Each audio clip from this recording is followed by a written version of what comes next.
Leviticus is the third book of the Bible. It focuses on God's holiness and the need for His people to be holy as well. This book contains God's instructions to the Israelites on how to approach Him and live in a way that honors Him. Leviticus emphasizes the importance of sacrifices and offerings. These were not just rituals, but ways for the Israelites to show their gratitude to God. They were also a way to atone for their sins. The book also includes detailed instructions on how to maintain ritual purity. This involved avoiding certain foods and practices that were considered unclean.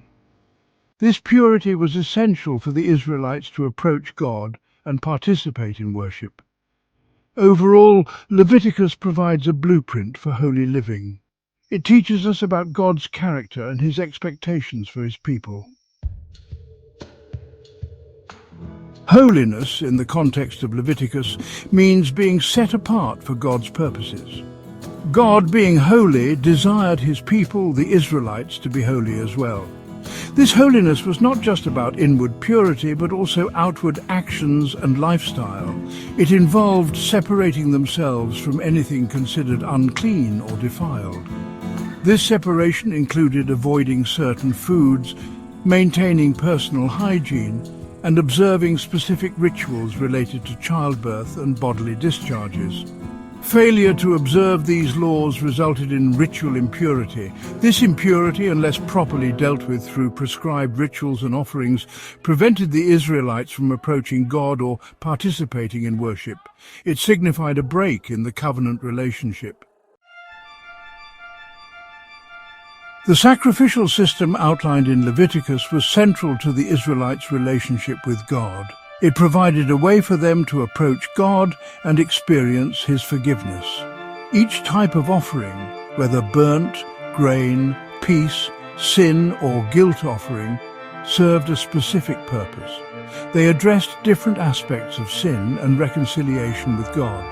The burnt offering, for instance, symbolized complete dedication and surrender to God. The grain offering represented the offering of first fruits and acknowledged God's provision.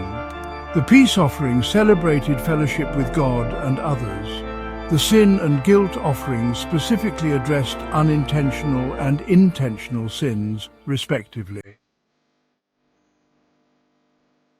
Leviticus outlines specific criteria for acceptable offerings to God. These criteria emphasize the importance of giving God our best and acknowledging His holiness. Animals for sacrifice had to be without defect, representing wholeness and completeness before God. The offering had to be given willingly and with a sincere heart, not out of compulsion. The manner in which the offering was prepared, the type of wood used, and even the way the fire was kindled were all significant. These details highlighted the reverence and respect due to God. Ignoring these instructions, even unintentionally, rendered the offering unacceptable to God. This emphasized the importance of approaching God with reverence and careful obedience.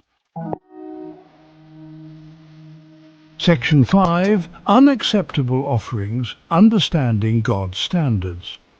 Leviticus also details what constituted unacceptable offerings, highlighting the importance of approaching God with reverence and understanding. Animals with defects such as blindness, injuries, or deformities were unacceptable. These imperfections symbolized incompleteness and were not a fitting representation of God's wholeness. Offerings that were blemished, rotten, or of inferior quality were also rejected. This emphasized the importance of giving God our best and acknowledging His worthiness. The use of any unauthorized ingredients, such as yeast or honey, in grain offerings was forbidden. This symbolized the importance of purity and following God's instructions precisely. Section 6. The feasts of the Lord, celebrating God's faithfulness. Leviticus chapter 23 outlines the feasts of the Lord, special occasions ordained by God for the Israelites to celebrate and remember his faithfulness. These feasts were not mere cultural celebrations, but holy convocations, time set apart for worship and remembrance of God's covenant with his people. The feasts followed the agricultural calendar of the Israelites, acknowledging God's provision and faithfulness in their lives. Each feast had specific rituals, sacrifices, and significance. Observing these feasts fostered a sense of community, gratitude, and dependence on God. They served as tangible reminders of God's deliverance, provision, and ongoing presence in their lives. Section 7, the Passover, a remembrance of deliverance. The Passover, celebrated annually, commemorated the Israelites' deliverance from slavery in Egypt. It was a time to remember God's mighty power and faithfulness to his promises. The Passover lamb, sacrificed and eaten with unleavened bread and bitter herbs, symbolized God's protection and the Israelites' hasty departure from Egypt.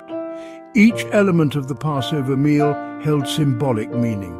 The unleavened bread represented the Israelites' quick departure from Egypt, while the bitter herbs symbolized the bitterness of slavery. The Passover served as a powerful reminder of God's redemption and his ongoing faithfulness to his people.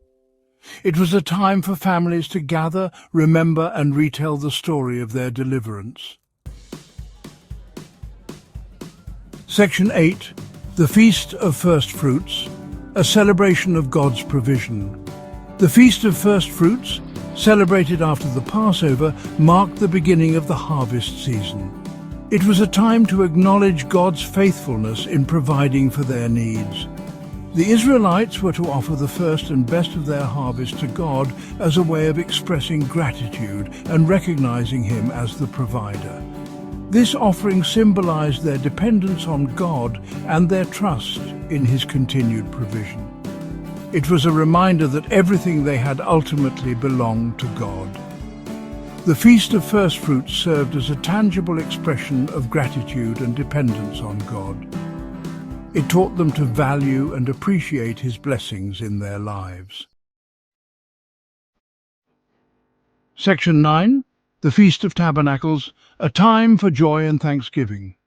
The Feast of Tabernacles, celebrated at the end of the harvest season, was a joyous occasion to thank God for his abundant blessings. During this feast, the Israelites lived in temporary shelters or booths, commemorating their 40 years of wandering in the wilderness. This practice served as a reminder of God's faithfulness and provision during their time of need. It also fostered a spirit of humility and dependence on God. The Feast of Tabernacles was a time for rejoicing, feasting, and expressing gratitude for God's faithfulness. It was a time to reflect on his goodness and to anticipate his continued blessings in the future.